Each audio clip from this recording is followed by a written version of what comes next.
Like, well, why do you think there's such a strong relationship between the two countries then? Blackmail.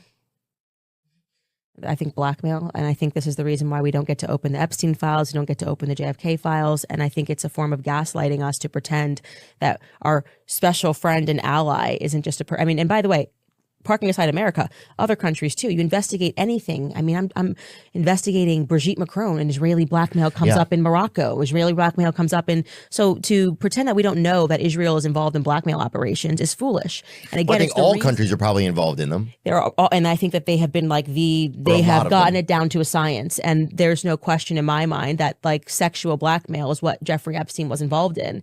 And I don't know if that means these people don't know when they go to these parties that the girls are underage, and then it's like, haha, we've got you on tape, whatever it is.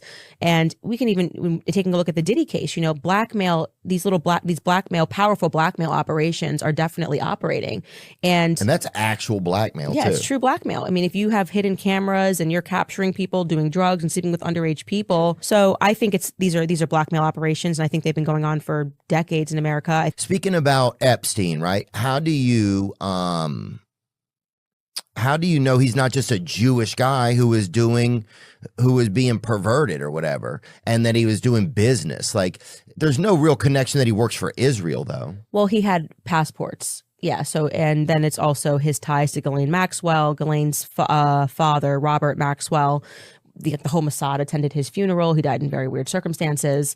I don't think even people who are pro-Zionist would deny that he was obviously Israeli-American intelligence. And he had weird passports. I mean, he had like a Saudi Arabian passport, an Israeli passport, an American passport. Oh, he's perving then. And under different names, by the way. He had working passports of these different countries with different names. You can't just get that. You know what I mean? You can't just get these passports without being connected to the intelligence services. And it was never made clear why he was so rich.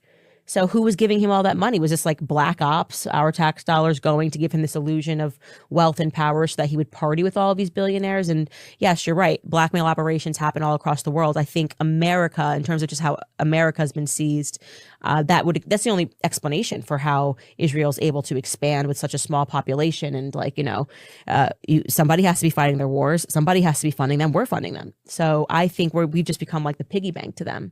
But if that's the case, what is the cross relationship? Because I think the Middle East is historically a place that's not super chill, So that's probably what a lot of people would say is like, oh, well, you need an ally there, right? Which is so stupid. I hate when people just say stuff. Like one of my things that it's a strong theory, though. But it's not. It's just people just say things that are said all the time. Why the hell do we have any business in the Middle East at all? Like, why are you just trying to tell me that like I need an ally? And I actually don't.